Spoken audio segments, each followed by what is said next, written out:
Good evening, everyone. Thank you for your patience. This is the East Aurora Union Free School District Board of Education meeting for Wednesday, October 20th, 2021. We're returning from executive session where we discussed the employment history of two particular employees and charges pursuant to education law section 3020A against a particular tenured teacher. Moving on to agenda changes. Do we have any agenda changes? Yes, we have two tonight. I recently received some additional information in regard to item G under items requiring board action. With this in mind, and also our related obligations under the collective bargaining agreement with the Faculty Association, I'd like to table item G. Everyone all right with that? Okay, thank you. And then second, I'd like to move item A under 9, reports and discussions, audit of the 2021 general purpose financial statement extra classroom curricular activity funds report to my comments. Great, thank you. If items requiring board action, that is not. It's reports and discussions. Right, no, after agenda changes, we have items requiring board action. We don't have any items requiring board action for item 4, do we? No. Okay, thank you. Then moving on to Yeah, superintendent. sorry, I apologize. So I'd just like to introduce our auditors who are here with us today to review the audit. I'd like to thank the Audit Committee that has been working diligently to review the information, and Joanne and her entire staff for the great work they do each day to produce such a fine audit report. So I will turn it over to Bufamani Whipple and Bafar. Hi, thank you for having me. Can you hear me? Yes. Okay, thank you for having me. I'm going to keep this real high level. As you know, some of you were present as the audit committee. We had a really nice discussion with the audit committee going over these big reports in a lot of detail. So tonight we're going to keep it 20,000 feet. So first, to talk about the auditor's opinion, the independent auditor's report. We provide that report in requirements with our audit procedures. Our report is a clean, unmodified report. There's no findings, no extra language in that report. It is a clean, unmodified report, the best you can get. So good job, Joanne and her staff, on receiving that clean audit opinion. The second report we are required to provide you is called the Report on Internal Controls and Compliance with Government Auditing Standards. This is because you're a government entity. We are required to provide this report. And there is one finding in that section of the report, and that's related to us really putting together this 75-page document for you. It's really nothing other than that. It's not saying that Joanne and her staff aren't capable of doing it. We provide that assistance to all 50 school districts we do. Most school districts across the state receive assistance with that report. So that is why we put that in the letter. There was a finding last year related to compliance of the 4%. That finding has been removed from that letter. So there was some improvement in that area. The third letter we are required to provide you is the single audit letter. So this is a letter we're required to provide because you are receiving over $750,000 in federal funds. That letter has one finding on it. Again, it is that preparation of financial statements. Because that is an internal control issue, it flows to both. Last year, there was a second finding on that report as well, which is now done. That was related to the school lunch federal meals reimbursement. There was just an issue in claiming the meals prepared versus the meals served. That issue has been rectified. So then to get into the numbers, general fund, you had a pretty good year. Last year you had a really great year. This year you had a pretty good year as well. $500,000 of net income at the end of the year. You added to fund balance, your fund balance in the general fund. Total equity is just under $6 million. With that, you were able to build some reserves. That's why that 4% finding went away. Last year, you held off on that because of uncertainties due to COVID. The school lunch fund, that fund had net income of $80,000. That built your fund balance in that fund to $217,000 total. Another strong year there. COVID-19 and the pandemic actually helped in that area. You were able to, claim for 100% free meals throughout the year. And you had another strong year. So those two things, those two funds had really good, strong years for a district your size and from your perspective. The capital fund, that fund actually, because of the Smart Schools Bond Act fund being a reimbursable grant, you actually spent money there and borrowed money from the general fund. So that fund actually looks like it lost money. It has a fund deficit of $600,000. It's really just a timing thing. Once you file for those reimbursements, that deficit will be gone and you'll be able to pay the general fund back. So that fund, it looks like it has a large deficit, but that fund will take care of itself. And then to talk about the extra classroom fund. So we are actually required to provide you a separate audit opinion on your extra classroom fund as well. We have actually, in the past, we've always qualified that opinion, so it is not a clean opinion. This year, it is a clean opinion. We were able to remove that qualification. That qualification was always related to point of sale records, kind of a blessing in disguise with COVID-19. There's a lot less revenues, a lot less fundraisers, point of sale records were cleaned up some. So, those two things working together, we felt comfortable giving you a clean audit opinion in your extra classroom funds. And then just to talk about the management letter comments. So these are things that we don't think rise to the level of a finding and don't need to be reported in the report, but we do provide this extra letter of management letter comments. There are three things on there. The first one is the section 4408. It's summer school handicap funds. There were some issues in the past with stack reporting. That issue is being rectified and being worked on right now, actually. So we left it in there. We're commending the district for working on it. It's not quite fully realized yet, but the steps are in place to improve that issue. The second comment is on GASB 87. So there's a new GASB pronouncement coming out. This is related to leases and accounting for leases. You'll have to, as a district, evaluate your leases and determine whether they fit into two buckets. And that's something that we'll work with Joanne and her staff next year during that audit. And then the third comment we have, general comment, is related to the Spark Bonds money and really that deficit. We're not saying Joanne did anything wrong. It's not, she actually held off on filing for that reimbursement for a very good purpose. It's kind of, the state is kind of cumbersome and tricky in filing for that reimbursement. A lot of districts did what you did and are kind of waiting to do one large filing. It's going to be simpler. It's going to be a lot less work for the district, but the downfall of that is it makes it look like the capital fund has a huge deficit. So we thought it's not really a comment to do something different. We just wanted to pull it out and make sure the reader of these financials knows that and understands that process. Any questions, any comments?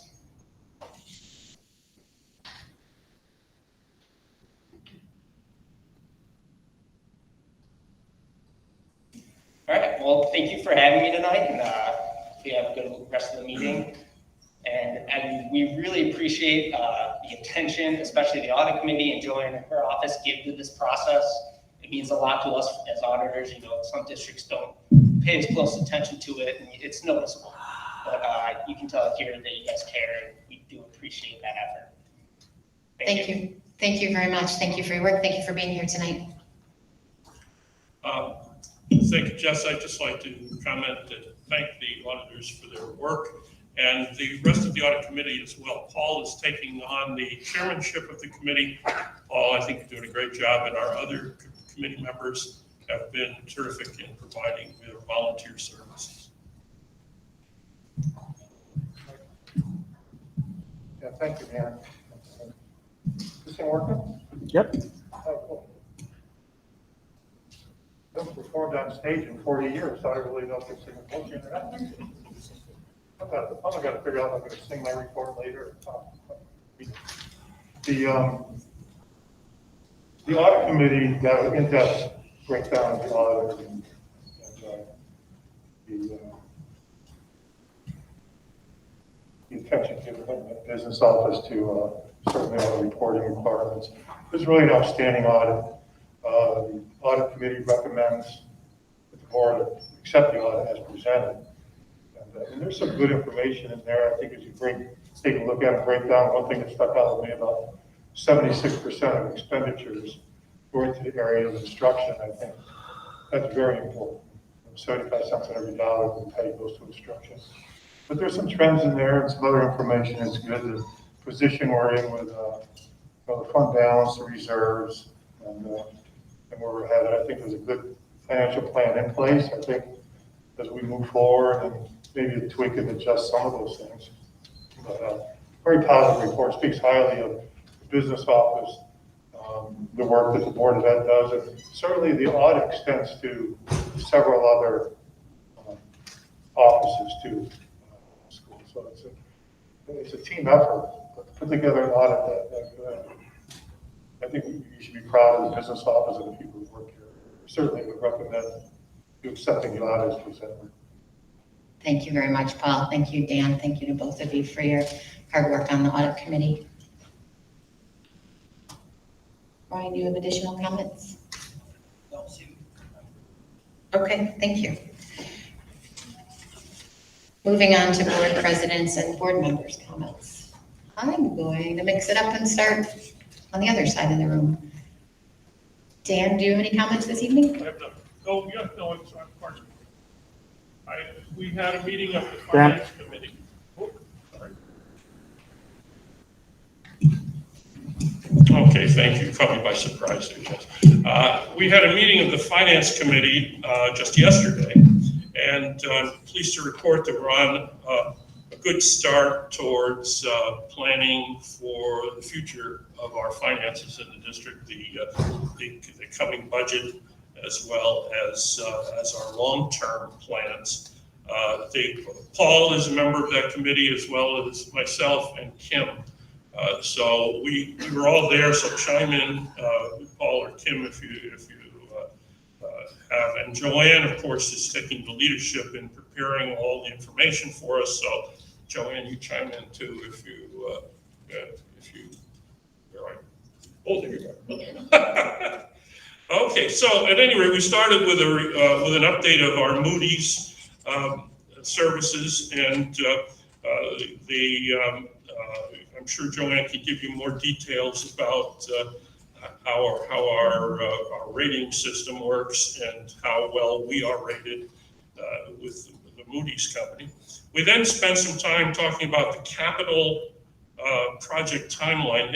As you know, all school districts have to do regular capital projects to maintain their facilities, to maintain safety, to take care of the facilities that we've been entrusted in and entrusted with, and to make sure that the educational program is supported by appropriate facilities. And so as time goes by, there will be a need for another capital project, and it's several years out, but we did work on a timeline so that we can begin working with our current architectural firm to be ready to address those issues in the next couple of years.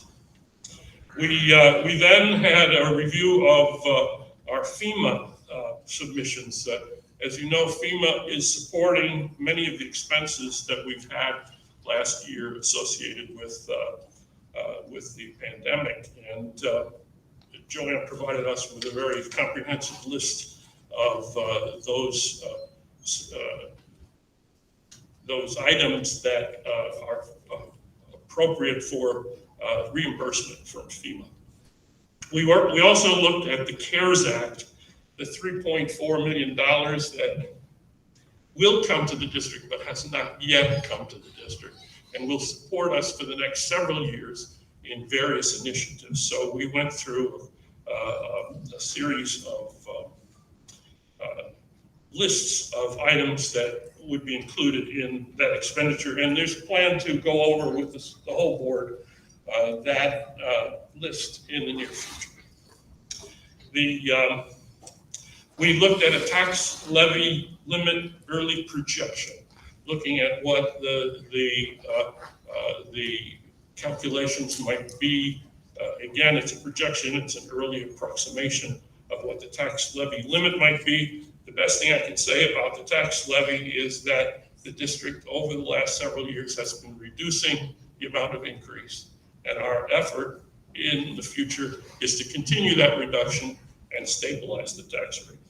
So that's what we accomplished yesterday. We'll have regular meetings as the year goes on, and we'll keep you up to date. So Kim or Paul or Joanne, want to add anything? No, that was very comprehensive. Thank you. Thank you, Dan. Kim? Okay, I have a couple of different reports. The first one, on October 7th, we had the meeting of the textbook committee, and that Judy and Terry are also on that committee, serve on that committee with me from the board. We had the opportunity to meet, and it was the novels for the high school ELA department. They want to integrate into their curriculum, so we had an opportunity to speak with Mr. Zevenberger, Ms. Arnold, and Ms. Mago about the 4 proposed novels. We had an opportunity, actually each of us was able to take those books home, look at them, and then have a discussion with them. And those are on the agenda for later today for approval. So, and then on October 8th, there was a meeting of the safety committee, and that was just with the regular, it looks like everything is going well. The high school update, everything, they've done the required fire drills. They're off to a great start. The same with the middle school as well as Parkdale. We talked about encouraging all the teachers to keep the windows open as much as possible for ventilation purposes. Let's see. We talked about transportation, that the transportation has been going well in terms of the drivers being available. We haven't really had any issues with that. That were brought up at that. And with athletics, we have not had any significant safety issues. And we've had no team pauses due to COVID. Let's see, I'm just seeing if there's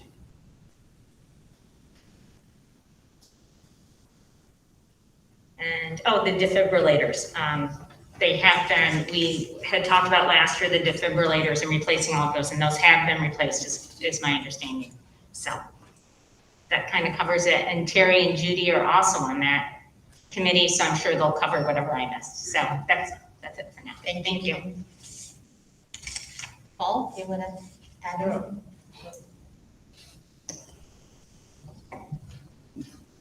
I recently attended the Erie County Association of School Boards Fall Awards Dinner in Salvatore. It was a very nice program and good opportunity for me to network with some people there.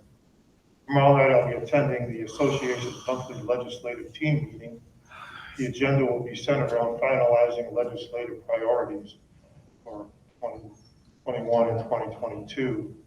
Based on information compiled from member school district, the School Boards Association has identified several short-term and long-term goals that are important to the member school districts.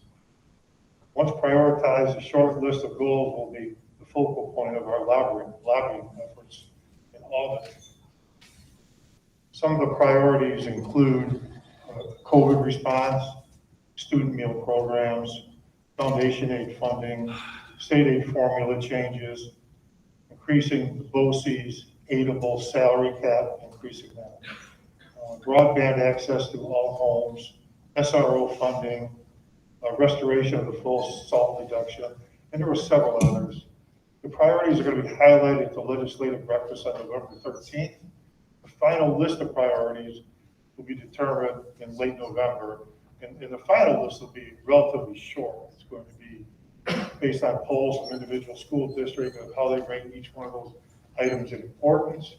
They will tabulate all that, and then when they start the lobbying efforts directly with the legislators in Albany, it will be a relatively short list.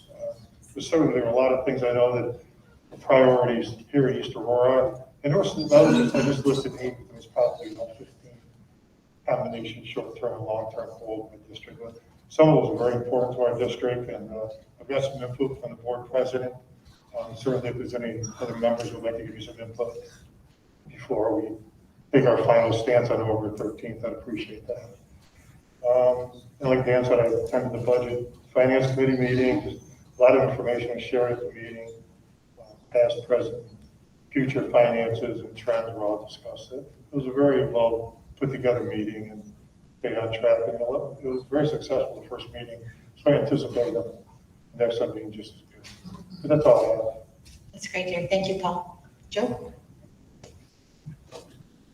Yeah, I just have one thing, and I won't go into detail because I'm sure Ms. Pinto will cover it when she speaks, but I had the opportunity to go to the Fall Fest at Parkdale, and I just wanted to make a point to recognize the PTO for what a great job they did. It was well attended, it was outdoors. The students and parents and siblings who were all there just seemed to absolutely have a blast. And the basket raffle table was unlike anything I've ever seen before. I think there were 100 or so things for people to put their tickets in for.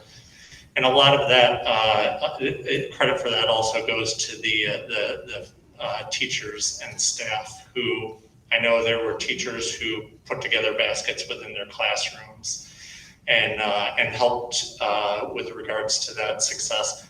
But also, I was impressed with the number of teachers and staff who were there during their free time to help volunteer and run the event as well. Shows their appreciation for the PTO and what they do and their dedication to our school district. So I just want to applaud them for that. Fantastic. Thank you, Joe. Judy? I'll just add to what Kim, and I'm sure Terry will mention. The textbook committee was interesting. The 4 novels that they had put forth were just outstanding. I thought they were developmentally appropriate at the grade levels proposed. I thought they were easy reads for all ability levels. And I also felt that they provided thoughtful concepts to develop and challenge critical thinking. And I think that's going to be really important as we move forward. Terrific presentations all, and we'll be looking at those later. The safety committee, we already had mentioned the defibrillators was on my mind. Thank you, Kim, for mentioning that. We needed new defibrillators in the building, and we have them now, and that's awesome. I mentioned that at the committee meeting that do people need to be trained, and they said, oh, they're self-explanatory. It wouldn't be a bad idea to have a little training there, maybe. I also asked about the UPK and how the kids were adapting, and it just struck me a little bit adorable and just a little bit amazing too. Some of those children are 3-year-olds, and they're just starting. They had to get booster seats for the buses.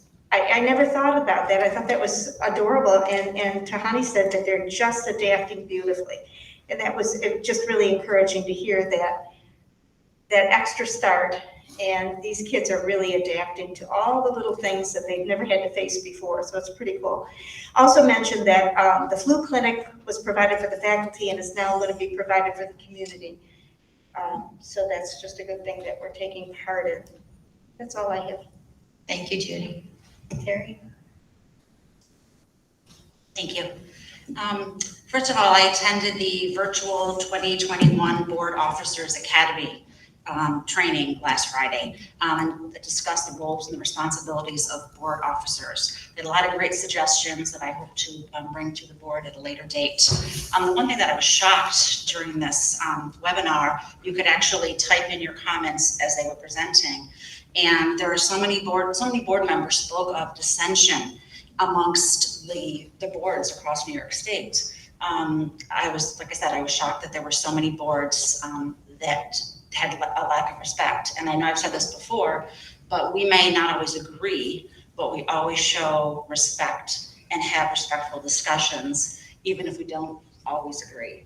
And when the majority rules, we leave without anger and without negativity, but we still leave with respect. So I can assure you, from what I heard at this webinar, that is not the case across New York State. So I'd like to thank all of you for that. I also want to thank the administrators who are continuing to send us emails that are sent out to parents. That is a huge help on our end to make sure that we are informed of what's going on in the district. So thank you, and please continue that.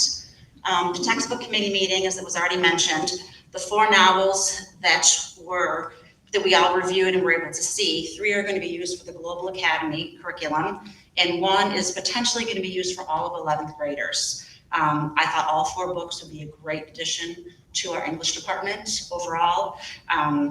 They all touched on diversity, equity, and inclusion, and as the Regents came out with a policy statement back in May saying that that is something that we need to be looking into, I thought these 4 books were amazing. They're actually taking our students out of the East Aurora bubble to other parts around the world and exposing them to other cultures, other peoples. I thought they were actually amazing textbooks. So kudos to the English department at the high school for coming up with these 4 textbooks. Safety meeting that we had. I do want to mention that the emergency response plan, that is almost complete. And we had this meeting on October 8th, so I'm sure at this point it probably is complete. But that is something that if it is not done, will be done very shortly. Chris, Bill, and Travis, they are meeting weekly to talk about injuries and athletics. So I wanted to make sure that everyone knew that they are continuously meeting and having those discussions. Brian, at some point, we put on a future agenda the modified football, because we had asked when we approved it a while ago, an update on injuries and how that program went, seeing it was the first year going back to modified. If we could have an update on that, I would appreciate that. COVID. Parents are no longer required to do the daily screening, but they are still coming to people's texts and emails. And I asked Mr. Membretti to explain that to us this evening. But the other thing I wanted to alert the board to is that on October 3rd, there was an email that went out to all parents. And it talked about East Aurora partnering with the Erie County Department of Health to provide 2 forms of voluntary testing within the district for all students, one being random, and one being when a child is in the same defined indoor space with someone who recently tested positive, but not placed in quarantine. Please keep in mind that parents obviously would be notified before any testing is done. But Mark, could you give us a little bit of information on these? Perhaps do you have any idea the number of students that have volunteered to, or parents who volunteered their students to partake in this study, and give us any other information you have on this to the board? Yep, just real briefly, the safety plan is done. We didn't get it done in enough time to get it on this agenda, so it will be on the next agenda. Thank you. For everyone's review. There are 2 forms of voluntary testing that Erie County and us have partnered with, along with a third-party lab. The first part is to be very clear that this only happens with the parents consenting on 2 different websites. That consent is active but can be revoked at any time. Prior to a child being tested, we both call the parent, we check the computer that morning to make sure consent is still active, and we also send a letter home. So there are multiple safeguards in terms of the children who will be tested. There's 2 different types. You can sign up for either or both. Surveillance is the first type. Surveillance means that of anyone who has consented, student, faculty, or staff, the county identifies 10% of your consent pool per building, and once a week comes out and does a brief oral swab. The test is very much like a little cotton ball on a stick or a sucker on a stick. The kid does it themselves. They put it in their cheek for 10 seconds, their other cheek for 10 seconds, and a quick swab under the tongue. If the child is young or having trouble doing that, one of our school nurses, along with a third-party nurse, obviously put their hand on the kid's hand, but it's not the nose tickler or the brain tickler or anything like that. So the first is surveillance. 10% of each building's pool will be tested each week. The second is proximal. So proximal means that if a child in a defined space, more or less a classroom for general purposes, tests positive, the close contacts to that child will also be tested and or quarantined because they've been within the regulations. Everyone else in that space has not been considered close contact, so they wouldn't be quarantined or notified. If you are someone who's offered consent, the county will come 3 to 5 days after that case was identified, and anyone who has consent on file will get a swab test at that point. So one of them is surveillance, which is random, 10%. The other is proximal, which means we believe your child or adult has been in the same space as a COVID positive person. Would you like us to give this test? Again, all of these are 100% voluntary. We have multiple safeguards in place. We pull the kid from a non-academic time the best we can. The test takes longer to walk there and back than anything else. Consent sign-up is ongoing, and your ability to pull off is ongoing. The link is there on the website. We will be sending it out again. I will caution you, it's a county-run website and a third-party lab-run website. It is not the most intuitive process. It's kind of like doing your taxes. Just go slow and keep following the steps. But we have a total pool of approximately 100 folks who've signed up for one or both of those two tests that we'll be pulling. And that's been going on for two weeks. This was our second week of that, and it's been met with great success. So have we started randomly testing students then? We've done that twice already, yes. Okay. And then the school would be notified when it's positive. The parents themselves are notified of a positive or a negative through a dashboard. Thank you. And could you explain to the board why we still are getting the text messages and the emails concerning the health screening? Yep, so basically the state at the very last minute of summer said we need to do this, and then a couple weeks later said we don't need to do this. We've partnered with a third-party vendor for the new program, which seems to be much better and much more well-received. It is a national program. You can't just shut it on and off. You got to get back in line and all the rest of it. So knowing that the state may change its mind again, number one. Number two, knowing that it is a good check for parents to know what symptoms, if my kid wakes up with a symptom or a disease, is this something that would flag it? And number three, the nurses do use it for good information. So the texts are still going out, and the emails, we did turn off the nudge. So if you don't do it, you don't get reminded throughout the day to keep doing it. But we're keeping it kind of going for the time being until we see, is this at some point going to pop back in and we're going to need to turn it back on? Or is that information no longer helpful for parents or for the school? So we're kind of in a little bit of a limbo there. But if you don't fill it out, you don't get called, your kid doesn't get called down, the things we used to have to do when it was mandatory. So right now it's just a little one-time text blast per day. Thank you very much. Thank you, Mark. Anything else? Nope, I'm done. Thanks. Thank you. I had the opportunity to serve as our delegate to the New York State School Boards Association annual business meeting this past Monday. If anyone thinks board members don't put their time in, it was a 4-hour and 15-minute meeting. It was very educational on the parliamentary process. Thank you all for your input on the proposals. It is really fascinating to contemplate how our voices are heard across the state. We discussed the proposals that had already come before the proposal committee of NYSSBA, and we all decided if we wanted to support them or not. And then all of the delegates across the state from all of the school districts get an opportunity to discuss them and vote whether or not they would like NYSSBA to move forward with these propositions, which then tells the organization what work they should do on behalf of the school boards. What should they be lobbying for? So thank you all for your input. All of the propositions went the way that we had indicated we would like them to go.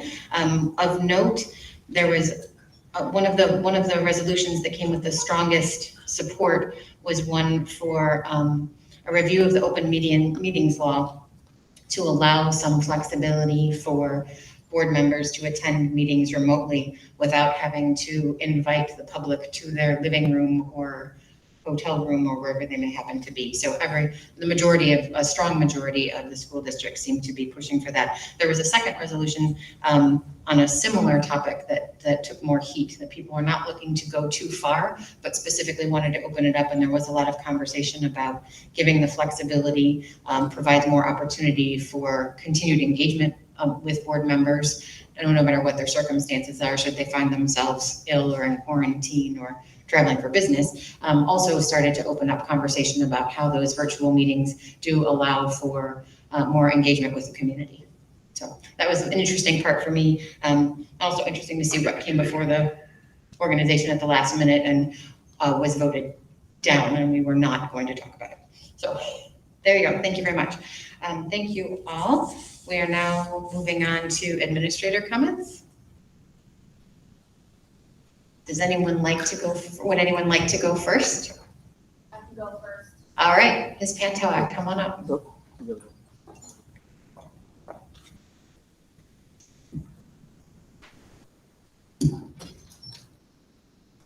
evening.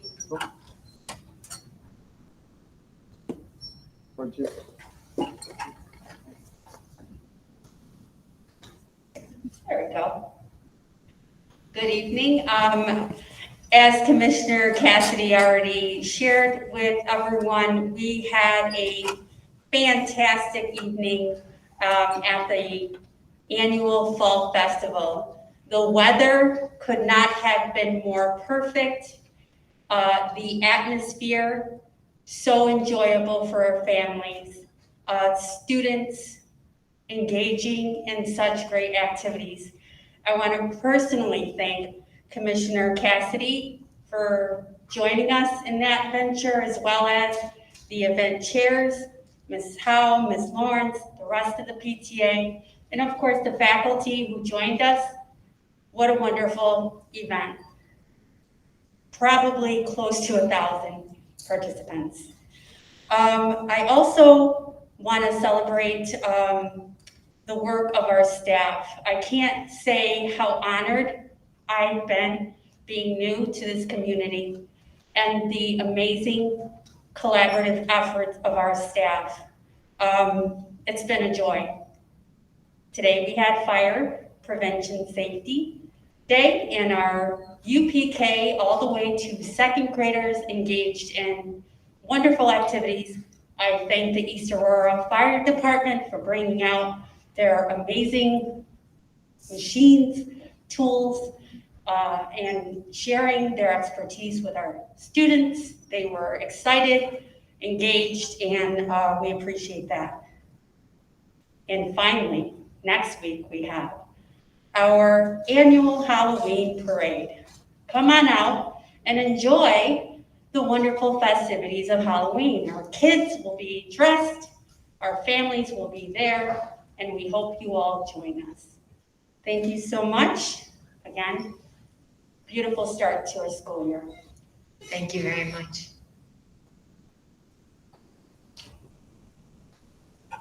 Mr. Brown. Okay, good evening. The first thing I'd like to mention, like Ms. Pantoja said, just the incredible staff, faculty, the start to the school year. They've been incredible, the collaboration, teamwork, meeting with students. We've had some challenges of students, have been, experiencing obviously over the past couple of years. So just really bringing them under and concentrating on the social and emotional aspect as well. I've been impressed with that. But one special group I really just want to give a little shout out to is our teacher aides. We've been short-staffed with the teacher aides especially. Matt Librock, Mr. Librock, incredible job of hiring. He's been nonstop trying to fill these vacancies. And we're finally at a spot right now where we have the coverage, we have the people that we need. But the new staff members and aides that have come on, I'm just so impressed with them, their eagerness to learn, their ability to jump right in. But what is even more impressive to me than those individuals are our aides that have been here, our experienced aides, the way that they've been more flexible this year and thrown into more different opportunities in classrooms than they ever have before. Their just willingness to help out the new teacher aides that are starting has been really encouraging. So I just want to make sure that they are recognized for that. The other two things, middle school wise, we have our first dance in about 2 years, which I can't wait for. The Decades Dance takes place Friday night. We will do it outside of the pickleball court, so lots of extension courts, but the DJ is ready to rock and roll. We have lights, we have yard games. We're going to have a great time. That's for the entire student body of the middle school, so we're hoping that we have a really big turnout for that. And then next week, Being Halloween, we've decided to have another Spirit Week. So we will have a Spirit Week all next week for our students, these are some of the things that we're really trying to bring back as much as possible. So there's as much of that normalcy as possible and let the students just really enjoy being together and being at school. Thank you very much. Fantastic. Thank you very much, Mr. Brown. Mr. Librock? Oh, good. Mr. Roberts?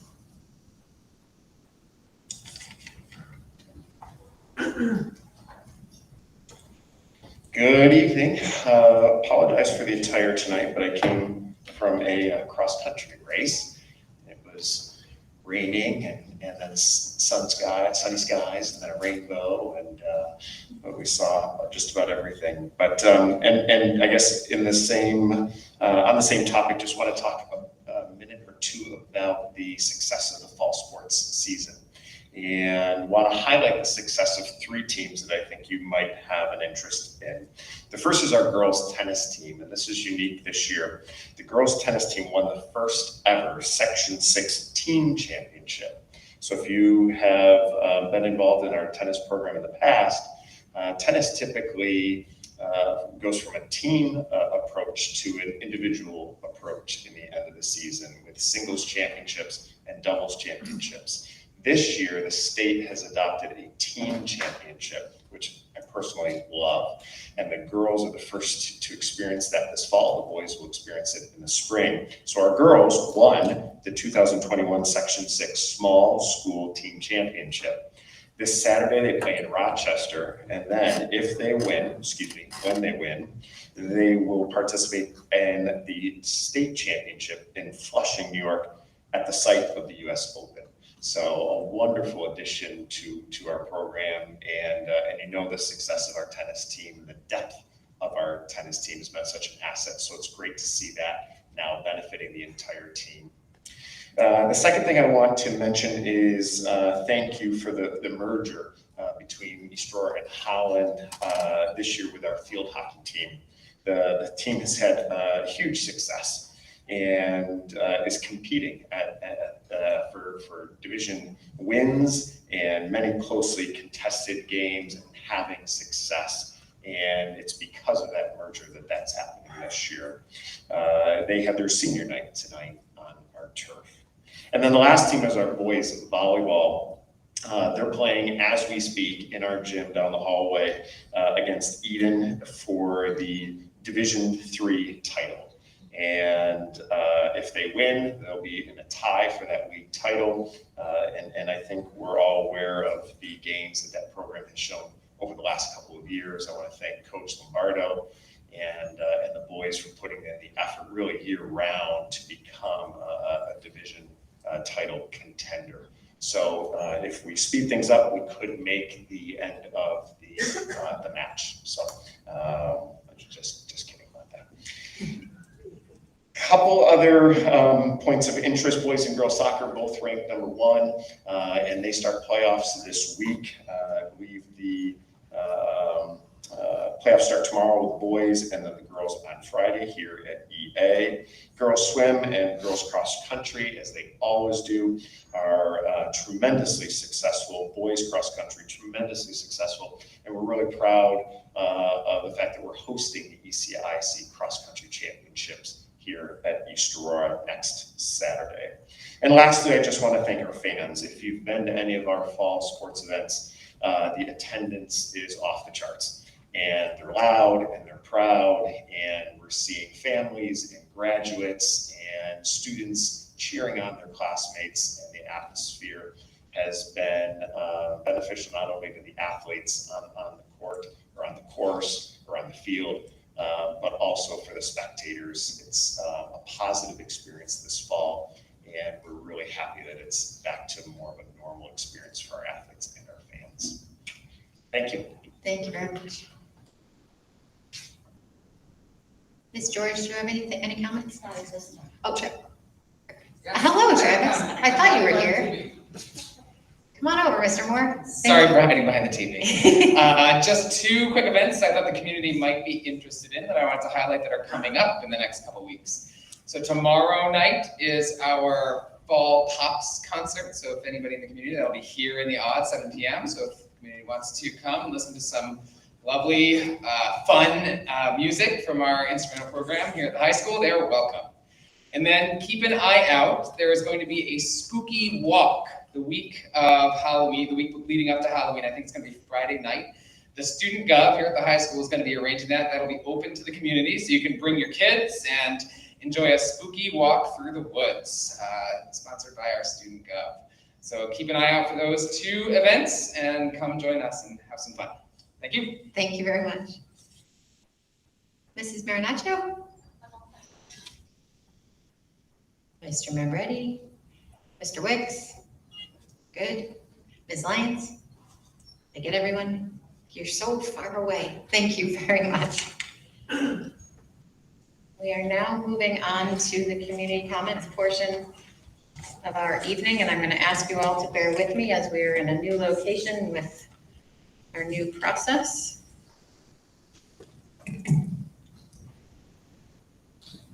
Although state law does not require the Board of Education to hold a public comment period, we have chosen to do so because we believe it is important for us to hear from our community members about their concerns and issues. District residents who wish to speak during the visitor comments portion of this meeting were directed to sign in with their name, address, and topic on a sign-in sheet at the entrance of the meeting room. We have a couple of folks who didn't quite fill things out exactly. We're going to try to work with a little leeway and just clarify a little bit as we move through the process. I will recognize the speakers and ask that each speaker state their name and address prior to providing comments. I want to clarify that the visitor comments period is not intended to be a discussion with the board or a question and answer session.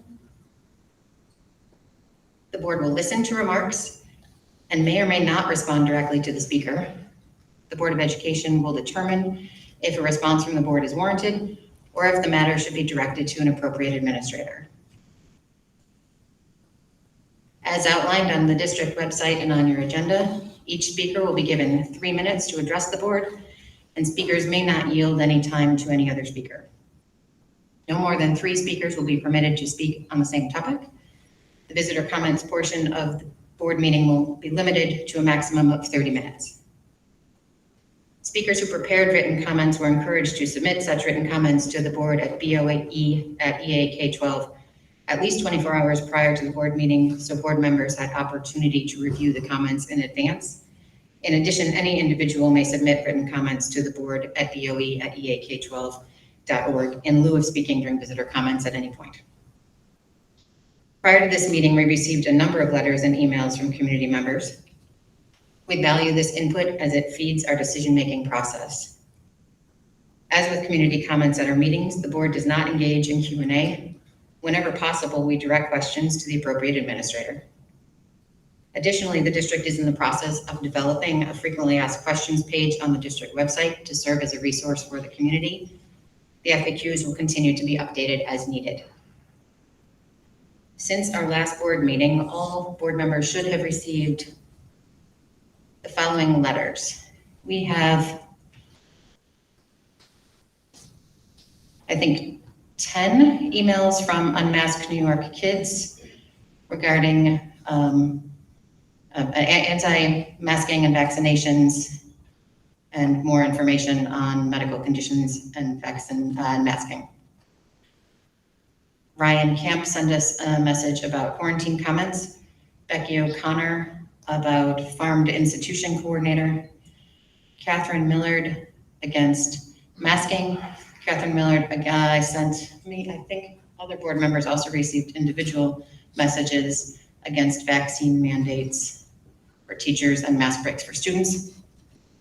George Barbari sent a message regarding the district's mandatory masking policy. Another email regarding teachers and coaches terminations.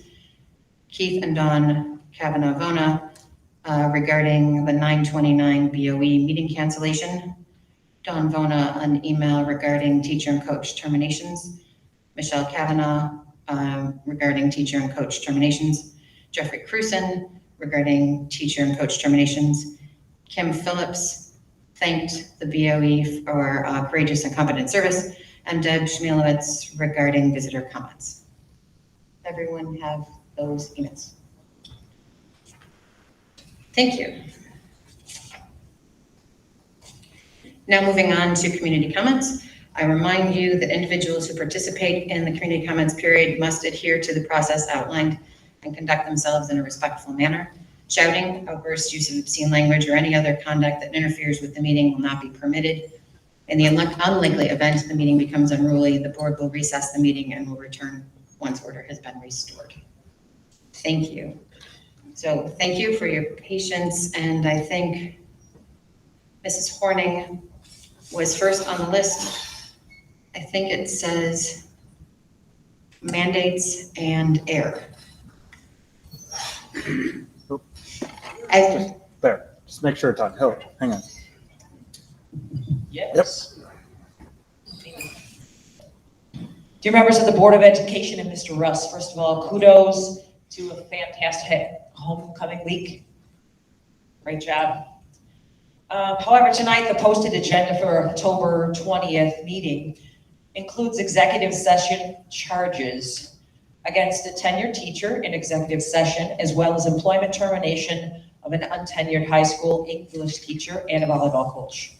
While we understand that you cannot discuss individual personnel matters with the public, you should be aware that students and parents who know the three employees are shocked and saddened, and parents who know the three, by your actions. It is not a secret that the three have been targeted by the district administration over vaccination testing issues. Why would the district punish those who have served our children well and have a successful history of employment with us? Why are New York State vaccine testing procedures that are not law being applied here so stringently when no other school district in New York State has moved to terminate teachers for this reason to date? Are you aware that multiple large Western New York schools are not even testing? Say nothing about potential termination for utilizing their constitutional rights. What is in the water here at East Aurora Union Free District? Please call off your witch hunt against these employees. I do not support discrimination and harassment targeted against worthy employees who do not choose to share their medical information or submit to still experimental, unapproved vaccination and medical testing. This is a violation of their rights. On another note, I attended the last minute August 11th meeting afterward. I believe Mr. Russ mentioned to me that air purification is in his 5-year plan. Seriously? Our children and staff are muzzled with face diapers causing hypoxia and reduced ability to breathe and learn, as well as psychological and emotional trauma. And some of that $3.334 million cannot be spent on specific air purification. Mrs. Horning, just a 30-second warning. Thank you. I'm aware that a local resident offered to do testing without fees and that nothing has taken place yet. If our children's safety is of utmost importance, why isn't this a priority? One last, are you willing to denounce the letter that the National School Board Association sent to President Biden requesting that he direct federal law enforcement to investigate parents? If you are, have you contacted the NYSSBA to let them know? And also, have you contacted the U.S. Department of Justice to tell them as well? Thank you for your time. I will send an email of this. Thank you very much.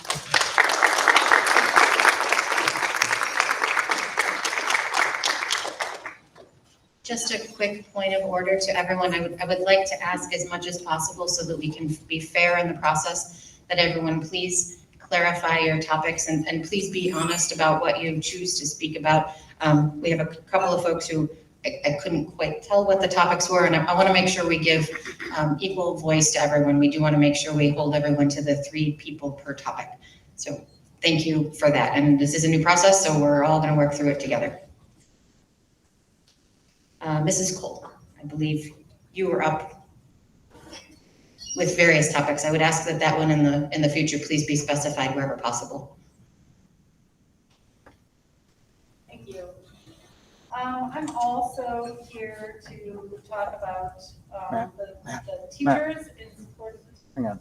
Oh, and I'm while we're pausing for a second there, thank you. We'll restart your time for you. Thank you. I forgot to remind everyone, please state your name and address clearly so that everyone knows. Thanks. Denise Cole, Ellicott Road.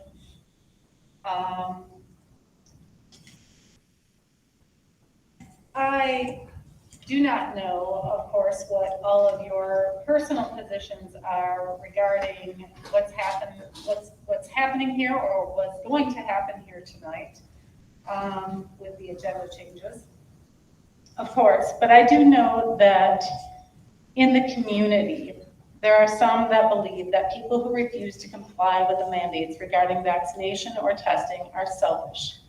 In my mind, that could not be further from the truth. These people are risking everything. It's the very reason so many are here tonight.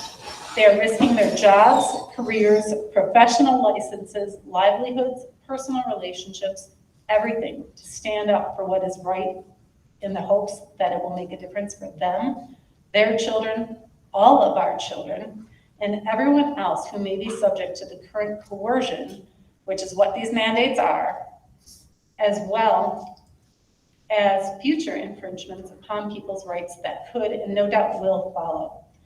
Instead of vilifying these people, maybe everyone should be asking and demanding to know why. Why would they risk it all? There must be a reason. These are intelligent people who have clearly put a lot of thought into this difficult decision. What they are doing is called civil disobedience, and it is an important tool under the First Amendment of the Constitution of the United States. Instead of complaining, not saying here necessarily, I'm just saying community complaints. Instead of complaining that these teachers are not setting a good example for our students because they are not following the rules, how about we tie this into other examples throughout history when civil disobedience changed the trajectory of our country or our world. These people do not need to be terminated. This path would only lead to costly litigation for the district and the taxpayers. You are the only district in New York who has started down this path. Please reconsider and set a better precedent. Thank you. Thank you.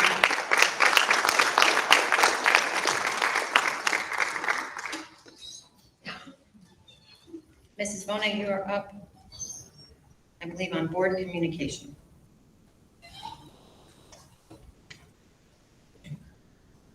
Thank you. I'm going to use my mouse break. My name is Dawn Vonna. I'm at Greenwood Court in East Aurora, and my topic is on board communication and the threat that was communicated on September 29th. I'm going to start with a quote that many of you have heard. Truth does not mind being questioned. A lie does not like being challenged, which is why I'm providing feedback to this group today. And I'm also asking for a public response, which is important to establish trust to this group. My feedback to this group is on what I've heard from several board members or folks up here say, and that is when comments or questions have been made to the board, they've responded with, I find that insulting, or that is insulting for you to think that. And I'm not saying that that is the intention of this board, but that behavior is consistent with gaslighting. And I wanted to communicate that to this group so they understood what we understand as well. But regarding the cancellation of the September 29th meeting, it is expected that parents and community are growing increasingly concerned and puzzled about this incident. I had sent 10 questions to the board and CC'd Mr. Russ as well, looking for clarification on this. So I know that this is not meant to be a Q&A or a dialogue here right now, but I am hoping that this group can provide a response on when the board will provide the information as to the status or outcome of that investigation. We all know, and we are all very puzzled because there was no police report documented for this. And if it was a serious threat, we expect more to come from that. And I hope maybe we'll hear more once your, and I'm sorry, Terry, you referred to it, but our emergency response plan. If that is part of that, that is something that we'd expect as well, but to understand who the district's chief emergency officer is as well. But that's up to conclude my comments, and I did want to share the feedback, and I'm looking forward to hearing from this group as well. Thank you. Thank you.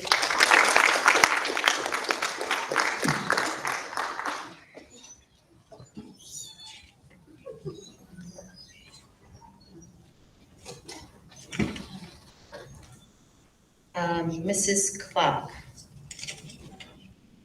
I think she's stepped up.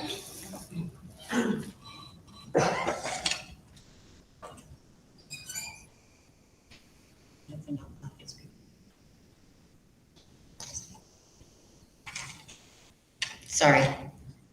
Translating handwriting.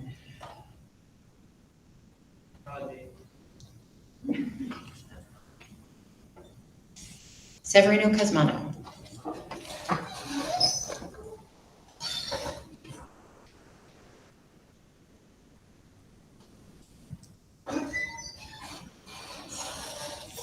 Hi, I'm Severino Cosmano, East Aurora. Yeah, it's fine. From Boys Road, and I am a senior here at the high school. And I'd like to speak on the behalf of the termination of 2 teachers that I hold dearest to myself. I hold them dearest because although school is about unity and people caring for each other, I feel that not all teachers will care for students that the way these teachers did. Although they say they will take into consideration people's feelings and the way that they should be taught, most don't. And I feel that these 2 teachers dearly took into consideration and actually enjoyed getting to know students better than most other teachers do. And although that they are my 2 favorite teachers that I've ever had in my life, I still believe that there should be reconstruction within the teachers and the way that people outlook other people's beliefs, and that school was supposed to unify or bring people together and not divide people based on their views of what they want for themselves and their rights. Although that people are entitled to their own views and the way they think things should be, I believe that it should be reconsidered. Thank you for your time.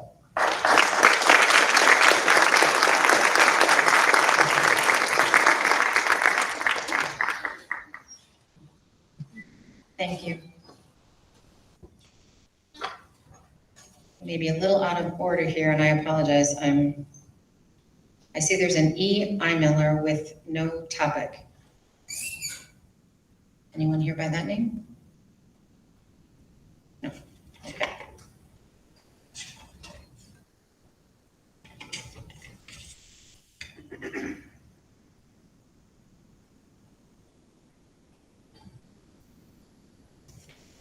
Joplin Hess. Joplin, are you going to speak on a new topic or a topic, the topic we've already covered?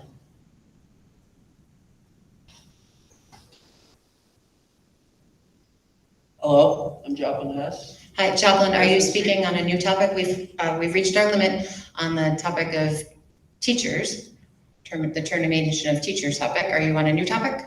Well, I just wanted to congratulate East Aurora High School and everybody in the middle school, Parkdale, on having a successful fall season. And I'm really happy that all the kids are able to come back to school and really just experience what it's like to be with their peers and really have all these events that are going on. And I'm really happy about that. And I just wanted to congratulate and put my opinion out there. Thank you very much, and thank you for taking the time to. Hello, and thank you for taking the time to come back and share that with us.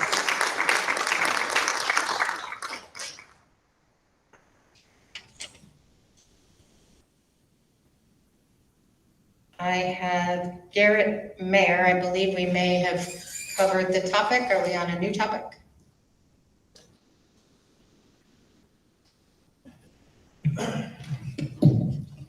Thanks for giving me the time. I'm Garrett Mayer, and last year, I want to thank the board for opening school on Wednesdays. My family, Lee and I, we came and rallied behind the teachers and students to try to get the most for our kids' education. I'm here today because we're all here to facilitate the best education for our kids. And I think that there's an oversight that's happening here, and it just came to my attention a couple days ago with the arbitrary potential terminations of a couple teachers. And I'm not going to hit on the same points everybody else hit. I guess I'm just going to touch on the fact that these students had a rough year last year with their halftime in person. While we were all attending the virtual board meetings, the teachers were working in person, the students were in person, everyone on the board was virtual. We were only allowed to speak virtually. However, after that disrupted year that Mr. Brown just noted all of the potential issues that are ongoing, Mrs. Rogers' class has 30 students that are affected this year by ongoing changes in substitute teachers. I don't know what you guys think about that. And the same with Mr. Shoemaker, and now I guess he's on administrative leave. You guys, we all expect excellence out of East Aurora, and as Mr. Cosmano mentioned, one East Aurora means everybody should get the same education. I think these young teachers are the future of the district. They're sought after teachers. They do a great job, and we're singling them out based on arbitrary policies that are not federal or state law. They don't apply to my business. They don't apply to the school district. And I don't know where you guys came up with trying to take it to this level already. It is my recommendation that you wait until there's a state or federal ruling and law that would mandate you take action. I think it opens the district up to liability, and I think it's very disruptive to the kids. And I don't think anybody's thinking about those kids. It really is terrible. We don't have kids in those classes, but if I did, you would have heard from me a long time ago. And I don't want to see this continue, this type of policy, and I think it can only get worse if we don't stop it right here. So I guess the other comment I have, I know Just everyone 30 had seconds time left, please, Mr. Mayor. to congratulate each other on the Fall Fest, which we donated product for. We had a great time. It is important that you hear these comments, and it's important that you have these meetings in person. And I think 3 minutes is a little light when you have the issues going on and the moves you guys are making. To spend an hour talking about how great the tennis team did and give people 3 minutes to talk about when you're firing teachers. So. Thank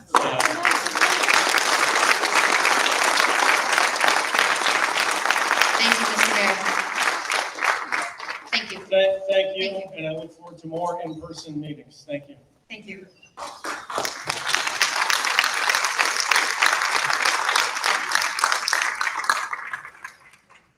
In the interest of fairness, I think I've gone a little heavy on one topic, but we only have one set of speakers left. There's 30 minutes. 30 minutes total. We have one set of speakers left that I'm going to call on who are talking on the same topic. That would be Sadie and Maya Rogers.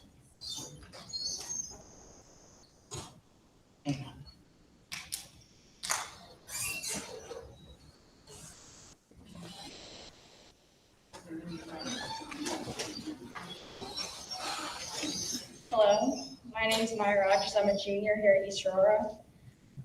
We are here speaking on behalf of our mother and any other teacher in her position. First off, I'd like to say this is not at all about if you think the COVID vaccine is good or bad. This is about freedom of choice and how that is being taken away. East Aurora teachers only have 3 options: get vaccinated, get tested every week, or be terminated. Medical decisions such as vaccination status is nobody's business but your own, and is a personal choice. My mother is standing against an illegal mandate, and for that I'm very proud of her. Whether my mother is vaccinated or not shouldn't affect whether or not she should be able to teach. Neither should getting tested every week. Since my mother refuses to share her vaccination status and her and test results, her tenure is being taken away and she's going to be terminated. Our mother has been an employee at East Aurora since 1999, and her job is going to be taken away over a medical decision. There have been many teachers who forced their political views on their students. For many, including me, it started in 5th grade, with teachers putting you in uncomfortable positions over issues that shouldn't even come up in the classroom. These teachers have put down their students and made them feel small. My sister and I have both experienced this, and I can tell you many other people will say the same thing, but they are still teaching. My mother, who has never put her students in that position and has only shown kindness toward her students, is being terminated. My mom, who has helped your district become one of the best schools in Western New York, is going to be terminated without second thought. She has worked so hard to make an amazing environment for her students, and many classmates who have had her as a teacher have told me how much they loved her, loved being taught by her, and wish they could have her again. That cannot be said about every teacher, and this is the kind of teacher East Aurora is terminating. What my mother is doing is not easy, and many don't have the courage to do it. This is about freedom. It's what our country is founded on, and future generations deserve to have these freedoms. I like to leave you with a quote from John Adams. You will never know how much it has cost my generation to persevere your freedom, preserve your freedom. I hope you will make a good use of it.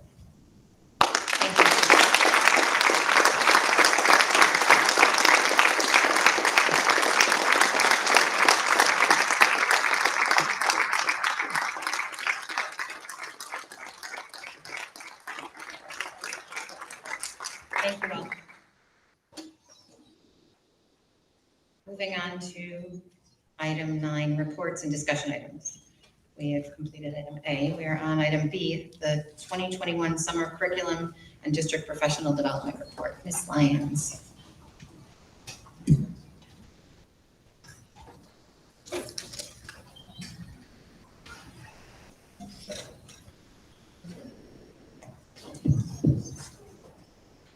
Well, I don't get to talk about fun things like Halloween parades and Fall Fest and homecoming anymore, but this stuff does excite me just as much sometimes. So this summer, we had an overall of 1,085 hours used by 96 of our teachers. And I'm just gonna go through a couple highlights at each of the buildings, and then I'll conclude with our steps moving forward. So at Parkdale, several teachers worked on gathering manipulatives, other resources for their centers, and changing and adapting them. They had, a lot of people at every building attended technology trainings. We all got these beautiful new smart boards from the Smart Schools Bond Act in all of our classrooms. So Lisa Brown offered tons of training on those, and Lumio and Cami and Reed Wright. Our special ed teachers worked on developing some IEP goals and a goal bank.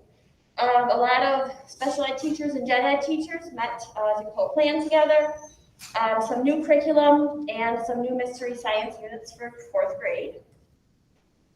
At the middle school, a large group of teachers developed an adaptive curriculum to meet the needs of their students. Again, technology trainings. They created and updated their curriculum maps and resources to use. They assigned some case managers, reviewed and revised IEPs, worked with their co-teachers to design lessons, and reviewed the curriculum and the standards. And finally, at the high school, there was some new text. I think it was in science specifically that they aligned to the text to their curriculum. They created some progress monitoring and data collection tools to meet IEP goals, more technology trainings. There's some new courses at the high school, so a couple teachers worked on developing and putting on paper the new curriculum. Some co-planning between some new special ed teachers and new gen ed teachers, and developing resources to align with AP and Regents exams. And then looking forward here, some plans for 21-22 professional development and even moving forward from there, because there's no way we could accomplish all of this in one school year. We had a speaker in the first day of school, one of the first days of school, and she came back again October 12th for a follow-up. Her name is Miss Jen. She talked about trauma-informed teaching. Also in August, and then again on October 12th, we held some new teacher trainings for the new teachers. That's something, one of my goals is to support the new teachers in their first 3 or 4 years here at Parkdale, whether they're new to teaching or they've been teaching for 10 years and are new to East Aurora. So we did, Mark and I did a training in August, and then BOCES and I collaborated on a training in October, and we hope to continue those hopefully 3 or 4 a year for their first 3 or 4 years, like I had said. And to that new teacher training in October, we invited all first and second year teachers. Cindy held a new special ed teacher training for a half a day in October, specific to special ed teachers. We had a couple retired East Aurora teachers come in just to talk about them, about IEPs and IEP Direct and expectations and any questions that new special ed teachers might have. In September and again on December 3rd, Cindy and I have been arranging training for teacher aides. That's something we also have been wanting to work on for a couple years now. I think there's just so much going on. Sometimes they're wonderful and they're doing great things, but sometimes they just walk in blind and have a lot of questions, and we want to be able to be there to support them through their onboarding and any questions they have or any questions they have specific to any students they're working with or behaviors they see. So like I had said, we did a half a day in September. We have another full day on our next staff development day, December 3rd. Ongoing technology trainings around new technology we have and the new smart boards. Lisa Brown has been great about customizing her trainings and meeting with teachers one-on-one or in small groups. Diversity, equity, and inclusivity. We're just starting a little work with that and just having more so conversations right now about what that looks like in teachers' classrooms, what they're already doing and what we can do moving forward. We're getting into curriculum mapping a little bit, kind of getting back to the meat and potatoes of what you're teaching and why you're teaching it, and making sure we're aligned horizontally and vertically. Health and wellness. Matt Liebrecht started a committee right before COVID hit, and so we're going to get that back up and running. We have our first meeting in November around just health and wellness, social emotional well-being, our food service program and farm to table. We're going to also talk about diversity, equity, and inclusivity, health education. It kind of encompasses a whole big group of topics, and so we're going to get that back up and running in November. In I think it's January and February, you're going to hear from ELA, foreign language, and business. It's their curriculum review years. So I've been meeting with each of those groups, talking about what their how their curriculum's going, what they would like to see changes in, what's going well, what they'd like to see improvements in. So they'll be presenting at January and February. And we're slowly working our way into some more data analysis. The last 2 years of just state test analysis isn't great. We're trying to go back and look for any trends, look at common formative assessment data analysis, midterms. So we're just getting our feet wet in there. But those are some things that we're working on this year, and I'm pretty sure those things will take 3, 4, 5, 10 years that we'll continue to work on. So that's our plans moving forward. That's it. I'm done. Does anybody have any questions though about the summer or moving forward? Board members have questions? Thank you for your report. You're very welcome.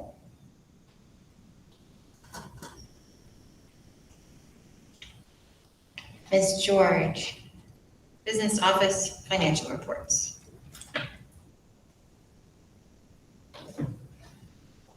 Hi, good evening. Tonight's reports were already reviewed by the auditors. Tonight's reports go through the end of June. And the only other thing I have to report would be at our next board meeting. We should have reports going through from July through September, and we'll be able to start reporting on this year's information. Any questions? Board members. Dan. Yeah, I don't have a comment on the reports. I appreciate them very much. I think they're very thorough and precise. I just would suggest to the rest of us on the board members here present that we hang on to that June 30th report. It's the most important one of the bunch because we get a monthly, but the one on June 30th summarizes all the revenues and all the expenditures for the entire year. And when you start planning the budget, it's a very helpful document. So, put a star on that on your email and hang on to that particular document for future reference. I'd also like to ask, when do we intend to restart the monthly status? You and I rehearsed it, Dan. So that will start next month. So what you're going to get is we waited for the audit to report out today. You are going to get the completed grid from last year, which will then give you that 12-month or 10-month summary including that final column, which is the most important one. It does line up obviously with everything the auditors say, so you'll have a completed version of last year, and then next month, you're going to get the September-October report, both in terms of where we are in terms of finances, but also in terms of hiring, FTEs, what's still open, what's grant funded, and the rest. So we kind of waited for the audit to kind of close out the last one, and then we'll start moving forward in the next one, and you'll have both the 2021 grid and then the first column of the 21-22 grid at our November meeting. Thank you. That's very helpful to us. Thank you. Thank you, Dan. Thank you, Mr. Webrady. Thank you, Ms. George. Any other questions? So, all right. Dan, you took Terry's question. Sorry. Nothing. Thank you. Items for board discussion. Our standing update on the reopening of schools. Mr. Russ? Yeah, it's been a great start to the school year. It's great to have all the kids back with us full time, 5 days a week. Lots of activities, as some of the other administrators have talked about. Some really great fall activities. We had a wonderful homecoming, a huge turnout for the dance. Fall Fest, as Mrs. Pantoja said, was a great success. The Decades Dance, we're looking forward to it tomorrow at the middle school. So just a lot of really great things going on, a lot of positive energy. Like I said, teachers are grateful to be here, support staff, administrators. One thing we are looking at is, with all this energy, we've seen a little bit of an uptick in some behavioral issues. And so they're dealing with that at the middle school and high school. And so we're going to continue our focus on social emotional learning and trauma-informed instruction. And so we're planning to do some things on a weekly basis, at least, some kind of routine that talks about being part of this community and the importance of working together and focusing on positive things that are happening for us, helping those who are struggling. And so we're looking for some outside consultation on that. And so we're going to be working on that over the next, it'll probably be actually, honestly, a couple of months as we develop the program. So we're off to a good start, though. I think the SEL training that we had over the summer, I attended it with a number of our counselors and the psychologists and a select group of teachers, and I thought that worked really well. In the larger groups, it was a little bit more challenging because of the number of people that were being trained. But we're using that as a jumping off point, and I think it'll develop nicely over the next, like I said, weeks and months throughout the fall and into the winter. Let's see what else is there. Yeah, the color run was really, really great success. We had about 400 runners, a lot of parents who came out. It was beautiful. That's one thing that's been really, really great is the weather has been about perfect. It's allowed us to have all our games go on, and the color run, it was a sunny Saturday morning. We raised some money for the Boys and Girls Club, Fish, and also the Rural Outreach Center, and we'll be presenting those checks to them probably within the next 2 weeks. So I'll let the board know the final numbers on that. A few changes in the policies. I think we talked, Mr. Webrady mentioned the daily screening. Again, it's optional, but they are still continuing to receive the text in the morning. Also, all staff, as we know, have to wear masks every day, and we all have to either be vaccinated or go through testing, and that's something new too that's developed over the last several weeks. Let's see, what else do we have? I think that's it, other than I want to thank our PTO. As Joe said, I think our PTO has just done an amazing job supporting the school district and the people who are involved in the color run, an enormous amount of planning, and that was Corinne Charlock and Haley Mazza from Parkdale, Holly Freed from the middle school, and Maria Importa and Jen White from the high school. And I can't thank them enough for pulling all the details together and having a really amazing day. It's a great celebration, a lot of dancing and that kind of stuff going on. Again, so just a big thank you to the PTO. And that is, I think, about it. Any questions at all? Questions, board members? Did our administrators have anything to add on school updates, or did you cover everything in your comments? Covered. And Brian, just a reminder, our enrollment reports that are coming up in November? Yep, the enrollment report will be presented at the next board meeting. Yep. Great, thank you. Go ahead, Dan. Thank you. Yeah, I would suggest also, Brian, that it would be helpful to us to have a review of the vacancies that exist and the progress toward filling them. I noticed we had an ad in the Buffalo News this past Sunday, and now some of those issues may be executive session matters with regard to particular individuals who are going on leave or something of that sort. But a general overview of our intent to add positions relating to the CARES Act plans and the positions that are currently vacant would be helpful. Thank you. Thank you, Dan. Any other questions? All right, moving on to item 11. Is there any legislation to come before the board? Thank you. Item 12, consensus items requiring board action. Superintendent recommends Board of Education approve the consensus item. Do I have a motion to approve the consensus items? Or I'm lost. Does anyone need to remove any consensus items? No, okay. I have a motion to approve the consensus items. So moved. Moved by Dan. Second? Seconded by Joe. Discussion? All those in favor? Aye. Aye. Carried 7-0. Moving on to item 13, items requiring board action.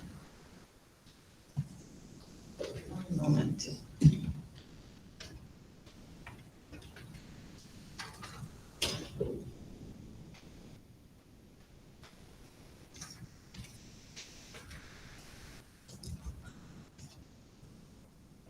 Oops. There we go. Thank you. Item A, the superintendent recommends the Board of Education authorize the district treasurer to increase the reserves outlined in your agenda in the amounts indicated. I have a motion. Moved by Kim, seconded by Paul. Discussion? All those in favor? Aye. Carried 7-0. Item B, the superintendent recommends the Board of Education accept the 2020-2021 audit of general purpose financial statements and extra classroom activity funds as presented by the representative from Bufamonte, Whipple, and Budafaro Public Accountants. I have a motion. Moved by Paul. Seconded by Dan. Discussion? All those in favor? Aye. Carried 7-0. Item C, the superintendent recommends that the Board of Education accept the 2020-2021 financial statement audit and management letter corrective action plan as detailed in your attachments. I have a motion. Moved by Paul. Seconded by Dan. Discussion? All those in favor? Aye. Carried 7-0.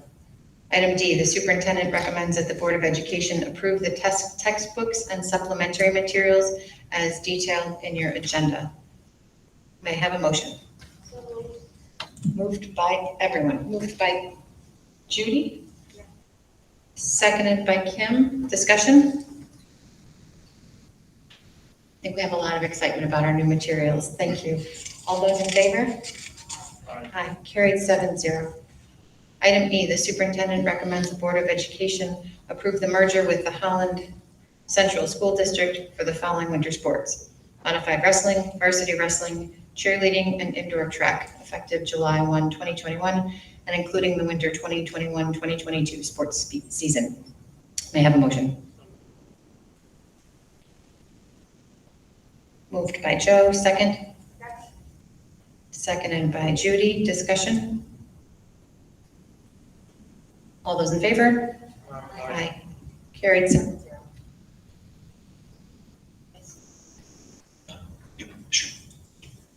Item F, the superintendent recommends that the Board of Education terminate Bailey Dologowski as girls modified volleyball coach. May I have a motion? Moved by Joe. Seconded by Paul. Discussion? All those in favor? Aye. Carried 7-0. Next regularly scheduled board meeting is Wednesday, November 17th.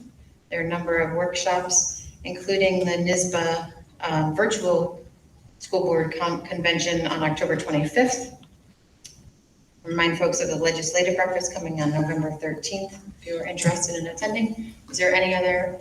Yes. Yes, I have an announcement. We're very excited to announce that our boys volleyball team beat Eden today and they are division champions. So congratulations to the boys. Board, just as a reminder that if you're planning on doing the virtual conference, today is the last day to register online. So if you are doing that, make sure you get on tonight and you register for that. It's the last day.